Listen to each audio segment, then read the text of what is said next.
Beijing পৌঁছালেন প্রধানমন্ত্রী Tarique Rahman. চাওমিং railway স্টেশনে লাল গালিচা সংবর্ধনা ও গার্ড অব অনার। ব্যাংক খাত সংস্কারে বাংলাদেশকে $45 কোটি ঋণ দেবে বিশ্ব ব্যাংক। অর্থনৈতিক প্রবৃদ্ধি পুনরুদ্ধারের লক্ষ্য। মুদি দোকান, বিউটি পার্লারও আসছে সুনির্দিষ্ট ভ্যাটের আওতায়। পেনশন ভোগান্তি কমাতে চালু হচ্ছে অনলাইন ট্র্যাকিং। আগামী বছর থেকে মাদ্রাসা ও কারিগরি বোর্ডেও অভিন্ন প্রশ্নপত্র, জানালেন মন্ত্রী। শিক্ষা ব্যবস্থায় বৈষম্য বন্ধের লক্ষ্য। তেহরান ওয়াশিংটন চুক্তিতে নতুন জীবন পাচ্ছে হিজবুল্লাহ, অভিযোগ ইসরায়েলের। সমঝোতা স্মারকে যুক্তরাষ্ট্রের পরাজয়, দাবি ইরানের।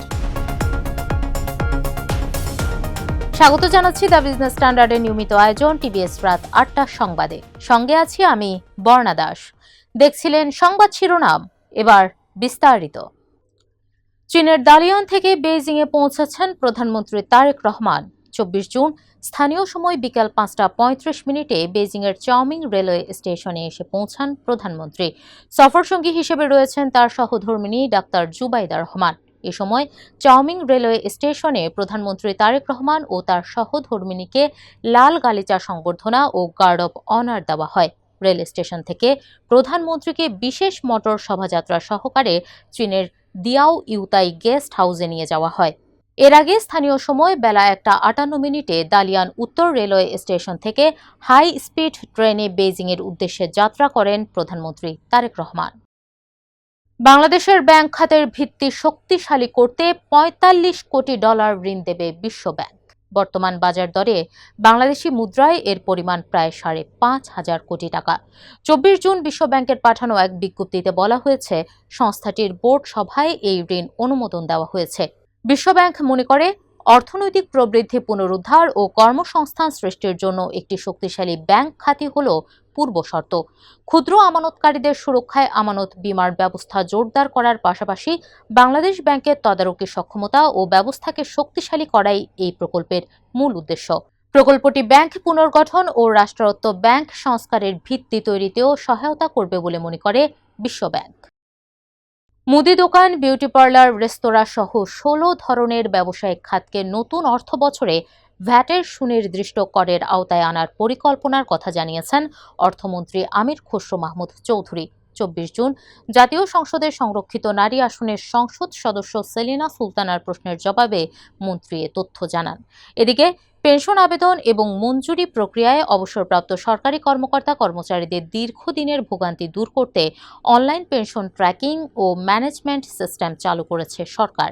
এই ব্যবস্থা সরকারি সেবা প্রদানের স্বচ্ছতা ও জবাবদিহি নিশ্চিতে গুরুত্বপূর্ণ ভূমিকা রাখবে বলে মনে করছেন জনপ্রশাসন ও খাদ্য প্রতিমন্ত্রী মোহাম্মদ আব্দুল বারী।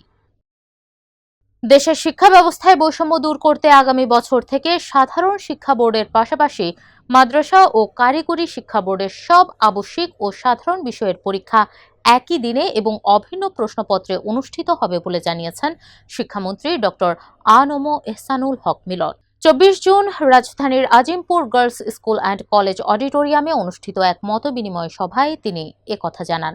বলেন, একটি রাষ্ট্র, একটি শিক্ষা মন্ত্রণালয় এবং অভিন্ন সিলেবাস থাকা সত্ত্বেও দেশের বিভিন্ন শিক্ষা বোর্ডে ভিন্ন ভিন্ন প্রশ্নপত্রে পরীক্ষা নেওয়ার কোনো যৌক্তিকতা নেই।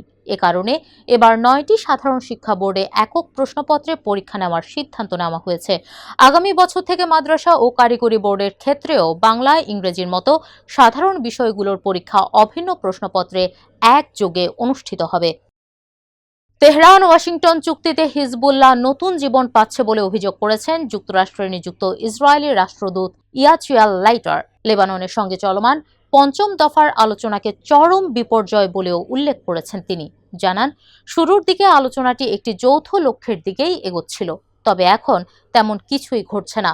এদিকে তেহরান ও ওয়াশিংটনের মধ্যে যুদ্ধ অবসানে হওয়া চুক্তিকে যুক্তরাষ্ট্রের পরাজয়ের ঘোষণা বলে মন্তব্য করেছেন ইরানের আলোচক দলের প্রধান ও পার্লামেন্টের স্পিকার মোহাম্মদ বাঘের গালিবাফ।